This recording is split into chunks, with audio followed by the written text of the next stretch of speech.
British వాళ్ళు 200 ఏళ్ళు పాలించారు. మనం 100 ఏళ్ళైనా కనీసం ఐక్యమత్యంగా పాలించుకోవాలి అనే దాని నుంచే మొదలైంది లోకల్ ప్రొడక్ట్ డెవలప్మెంట్ ఆర్గనైజేషన్. ప్రతి ఒక్కరి స్వాతంత్రపల్లి ఆశయాలు కూడా రానున్న తరాలు బాగుండాలనేసి వాళ్ళు ప్రాణత్యాగాలని ఆ రోజు స్వతంత్ర ఉద్యమం కావచ్చు, మొన్నటి తెలంగాణ ఉద్యమం కావచ్చు, ఏదైనా కాదు. సో మెయిన్గా ఏంటంటే ఇలాంటి ఉద్యమాలకు పుల్ స్టాప్ పెట్టాలి అంటే స్థానికులకి 60% అన్నిట్లలో అవకాశాలు ఉండే విధంగా ప్రభుత్వాలు చర్యలు తీసుకోవాలి. సో ఎలా అంటే మీకు ఉదాహరణకు ఒక విషయం చెప్తానండి. ఇప్పుడు మన వాళ్ళు స్టడీస్ పర్పస్లో విదేశాలకు వెళ్తుంటారు. అక్కడ స్టడీస్ పర్పస్ అని వెళ్తారు. వాళ్ళకి పర్మిటెడ్ అవర్స్ వచ్చేసి 20 hours per week వర్క్ చేసుకోవాలి. అలా 20 hours per week ఎవరు కూడా వర్క్ చేయరు. 40 hours, 50 hours, 60 hours. సో దీనివల్ల ఏమైపోతుంది, అక్కడ లోకల్లో ఉన్న వాళ్ళకి ఉపాధి అవకాశాలు తక్కువైపోతాయి. ఎందుకంటే ఇక్కడ నుంచి అక్కడికి వెళ్తాడు కదా, వన్ కాన్సన్ట్రేషన్ అంతా కూడా ఒకటే ఉంటుంది. నేను వర్క్ చేసుకోవాలి, వాడు పొద్దున్న లేవగా నుంచి వర్క్ పైన ఉంటాడు.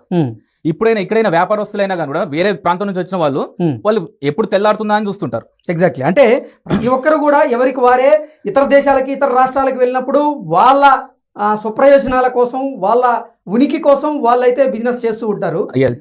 సో ఇప్పుడు ఎందుకంటే వాళ్ళకి ఏమైపోతుంది అంటే లోకల్లో ఉన్న వాళ్ళకు ఒకటి, అరే వీడు వచ్చాడు, ఏమో మేము 4 గంటలు పని చేసుకునేసి ఏదో ఉండొచ్చు, కానీ వీడు 10 గంటలు పని చేస్తున్నాడు, 12 గంటలు పని చేస్తున్నాడు.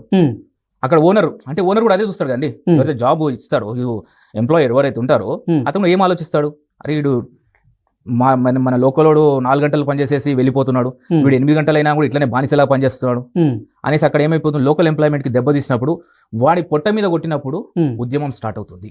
అంటే స్థానికులకి 60% ఉపాధి అవకాశాలు ఇచ్చిన తర్వాతనే స్థానికేతరులకు గనక ప్రాధాన్యత ఇస్తే బాగుంటుంది అంటారు. 100% అండి. దీనికి ఓన్లీ ద సొల్యూషన్. ఓకే, దీనికి ఓన్లీ ద సొల్యూషన్. అండ్ ఇంకోటి ఏంటంటే వాణిజ్యపరంగా కూడా ఖచ్చితమైనటువంటి టైం నిర్ధారించుకోవాలి. ఎందుకంటే ఇప్పుడు లోకల్ వాళ్ళు వ్యాపారం చేయాలనుకోండి, వాడు మార్నింగే చేయలేడు. రకరకాల కారణాలు ఉంటాయి.